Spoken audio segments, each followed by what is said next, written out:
Coming up on Shop Talk. We're focused on small businesses, mid-sized businesses, and large businesses. But fundamentally, what we're talking about is how do these businesses, we can refer to them as buying organizations, pay their suppliers, right? So at a very basic level, that's what we're talking about.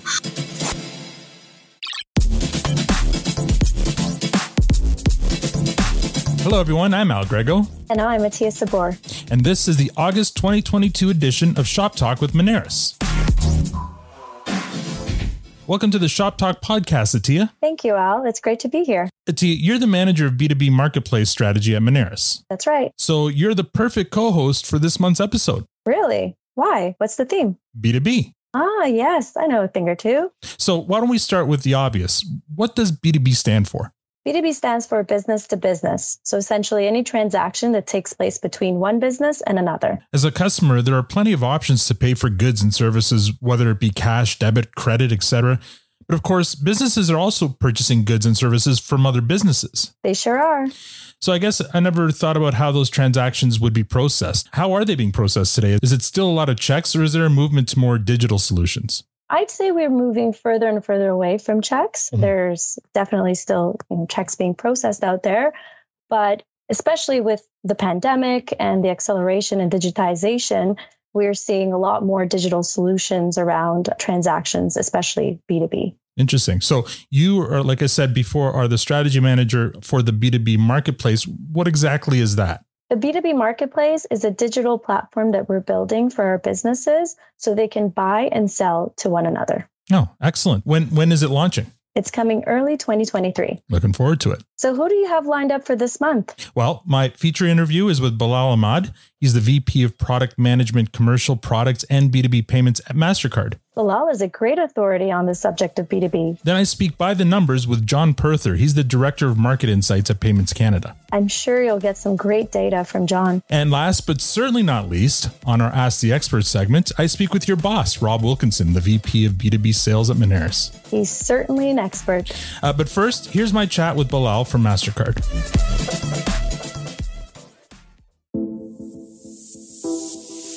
Featured interview.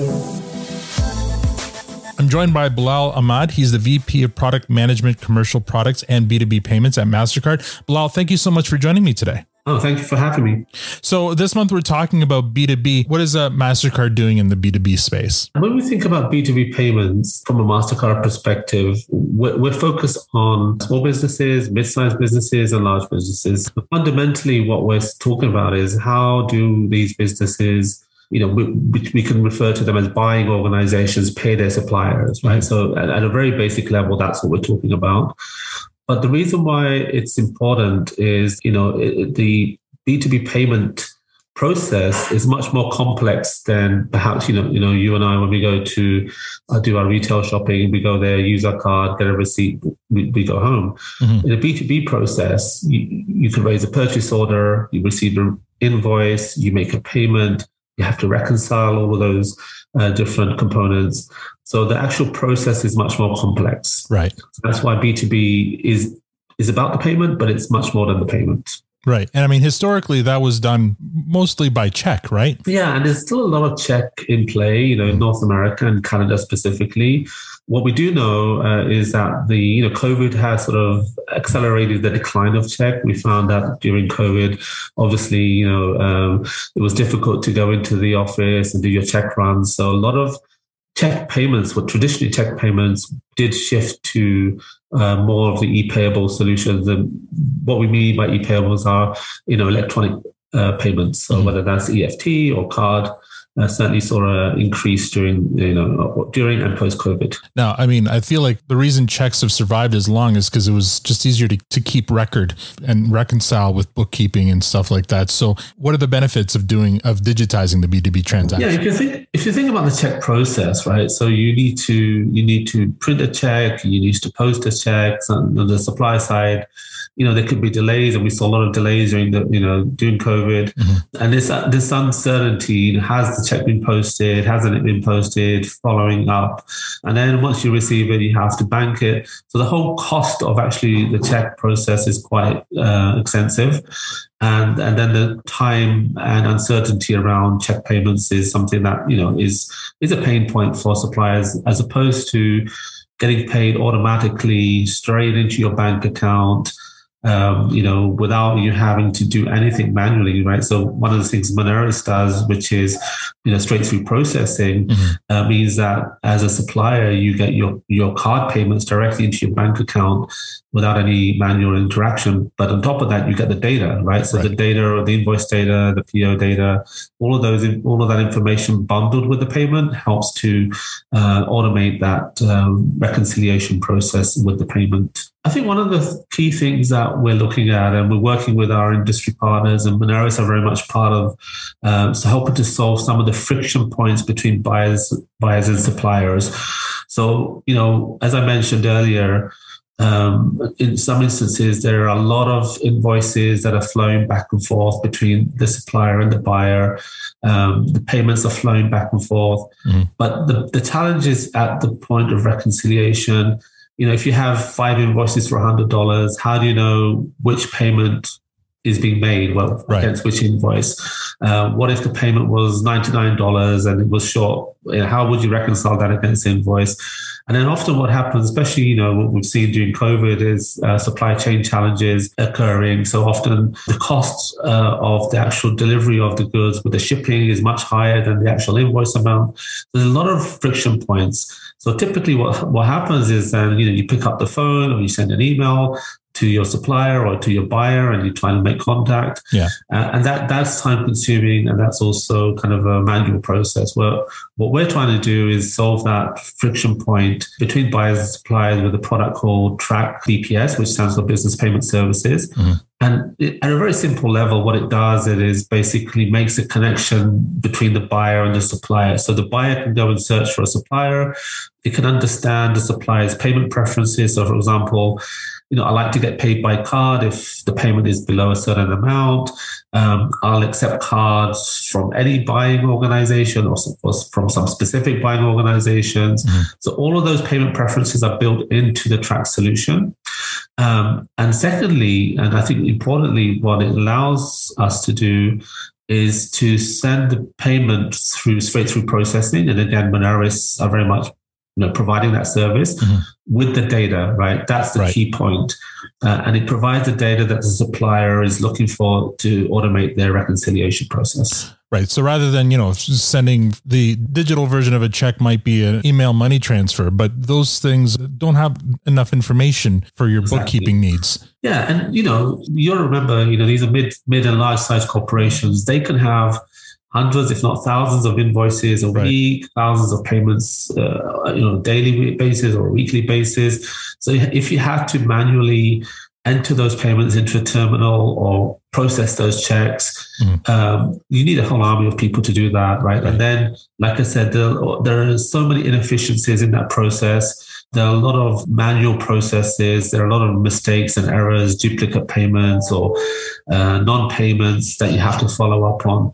So having all of that information with the payment and having the funds go directly into your bank account is really a huge time-saving benefit that solutions like Track BPS can provide. If I wanted to learn more about what Mastercard is doing in the B2B space, where can I find more information? Obviously, through the Mastercard website, that's really the primary source of information. So mastercard.com or mastercard.ca, where we have a lot of information around our products and services. Thank you very much, Ballal, for your time today. Thank you. No, I appreciate it. And I appreciate being on this call and taking some of your questions.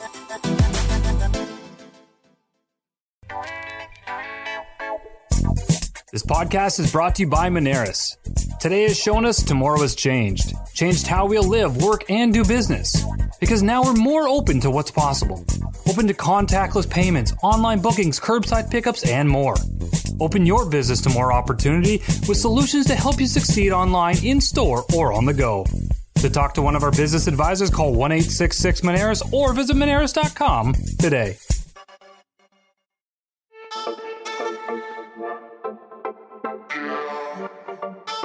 by the numbers.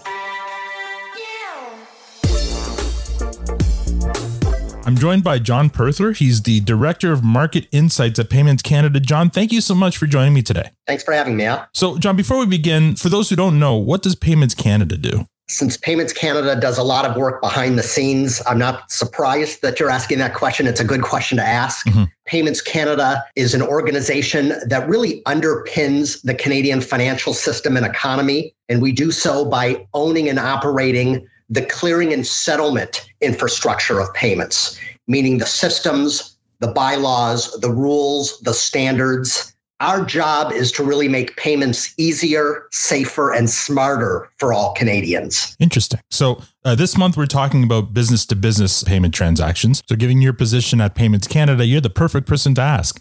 How are businesses paying each other? They're not still using checks, are they? Well, checks are still used, although the use of checks has declined a great deal.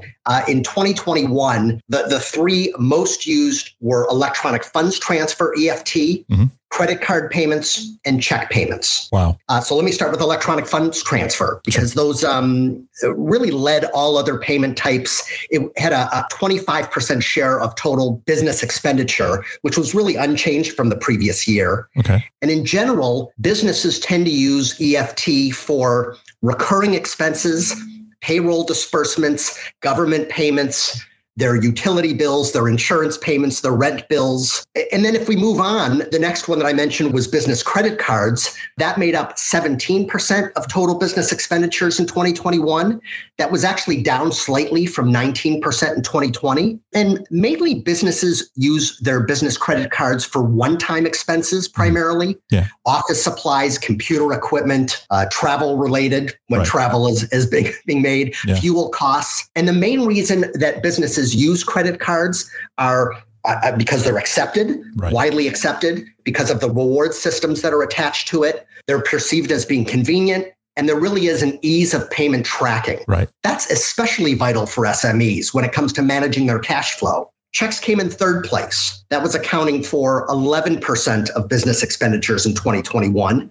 That was a considerable drop from 2020, where it was at 17%. Okay. And the decline in check payments was even higher with mid-market businesses, where we found that was down 54% from the previous year, whereas with SMEs, it was down still, a considerable amount being 26%. But businesses who continue to pay by check do so for a number of reasons.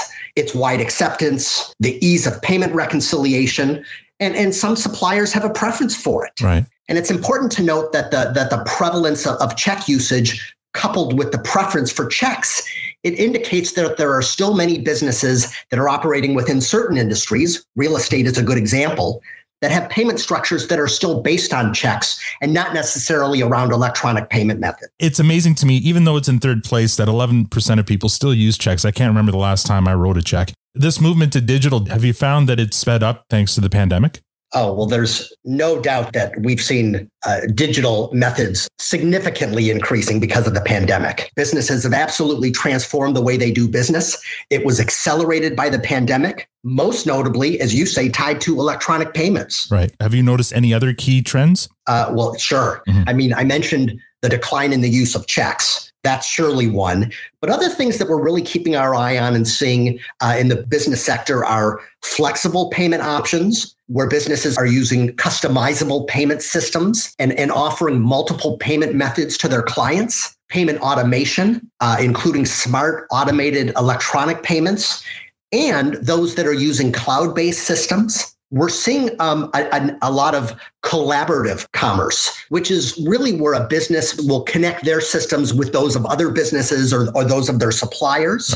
One of the things that we're really excited about and we see as a real plus going forward is going to be the addition of real-time payments that's driven by the upcoming launch of the real-time rail. And this real-time secure payment system is going to be operated by Payments Canada. It's going to be regulated by the Bank of Canada, and it's expected to go live in the middle of 2023. Oh, that's interesting. Yeah, it's a new system that's going to provide 24/7, 365-day-a-year payments that are fast, convenient, final and irrevocable. And it's a system that's going to feature account number-based routing and ISO 20022 messaging, which really means data-rich payments for those who use it. John, if somebody wanted to learn more about what Payments Canada is doing, where would they look? First place I would suggest they look is the Payments Canada website at payments.ca. Lots to learn about us, what we're up to, research that we're involved in, our history. So I would absolutely send anyone who's interested there. Great. Thank you so much for your time today, John. Al, thank you.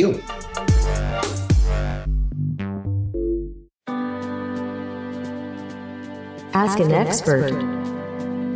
Joined by Rob Wilkinson. He's the VP of B2B at Moneris. Rob, thank you so much for joining me today.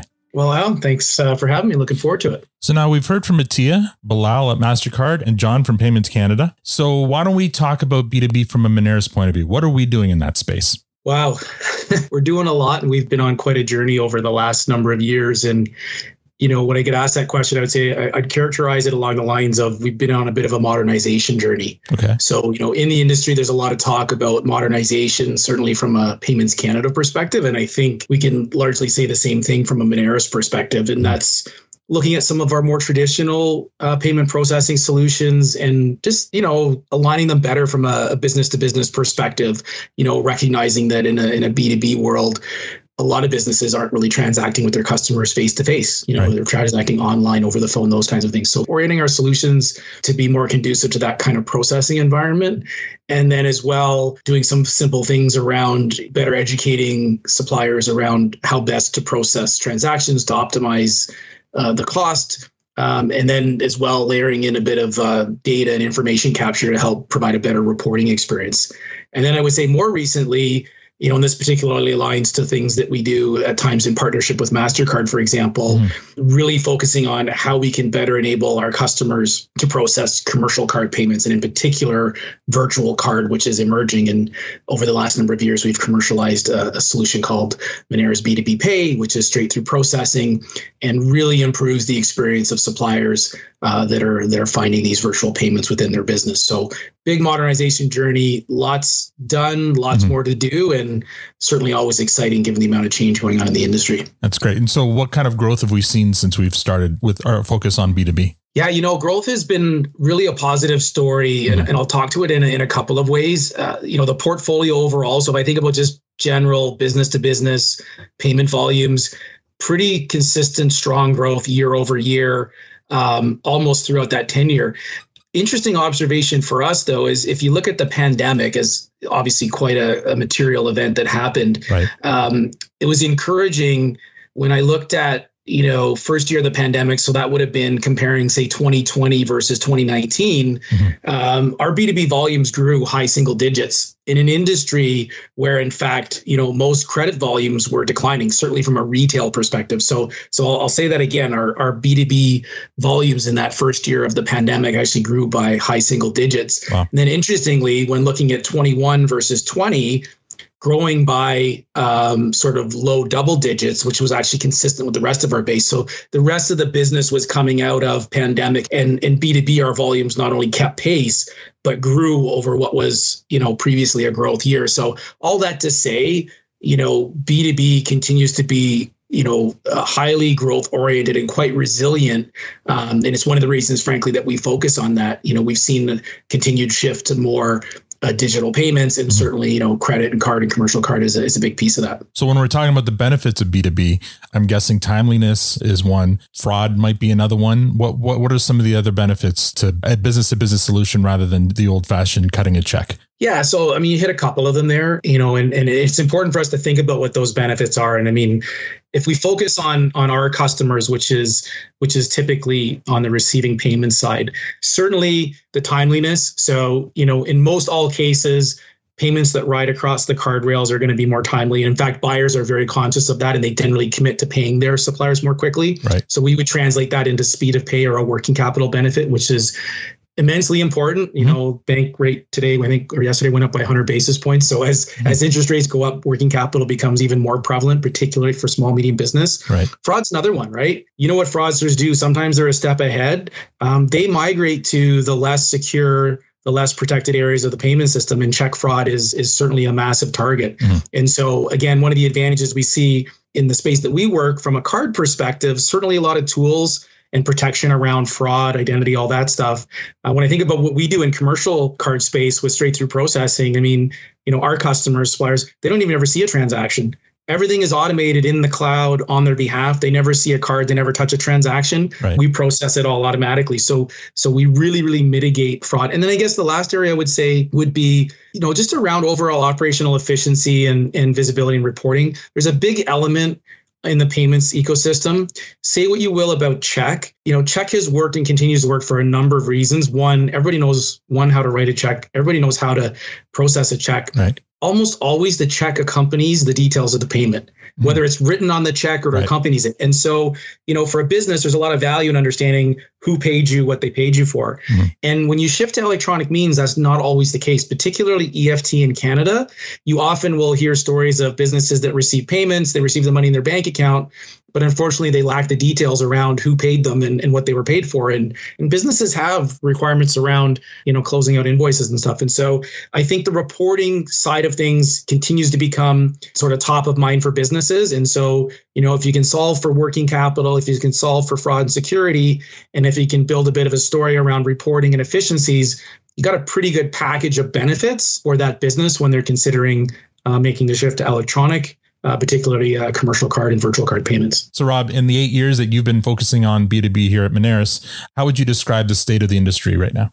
I would say we're at a really good point, and a point where I'm more comfortable now than perhaps I ever have been on the alignment between sort of the major players in the industry. So I like to say I grew up in the payment space on the issuing side. I was at American Express Global Commercial Card for 9 years, all B2B payments focused, all on the issuing, making payments side.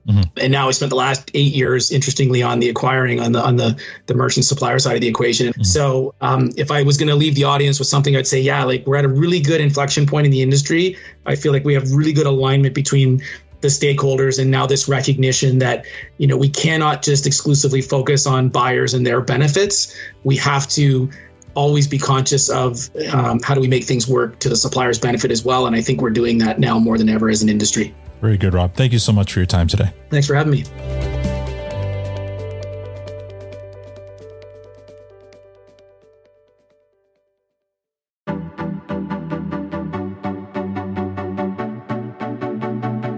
Save the day. I'm joined by Ella Urquhart. She's a senior communication specialist for our events and ESG team. Ella, thank you for joining me today. Thanks for having me, Al.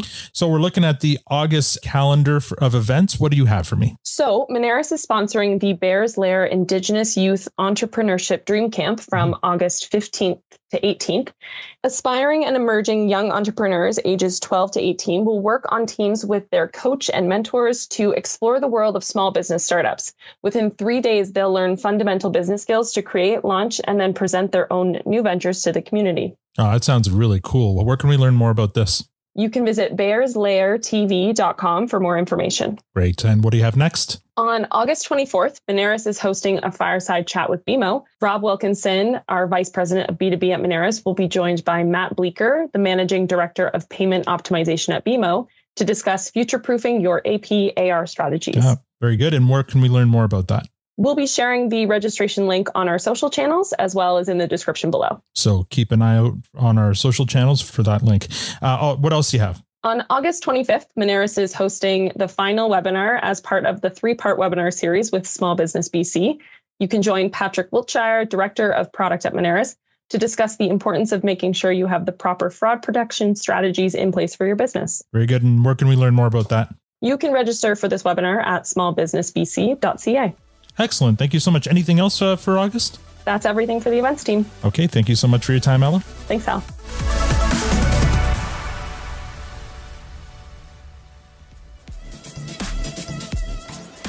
And that's all we have for this month. I hope you found this episode informative.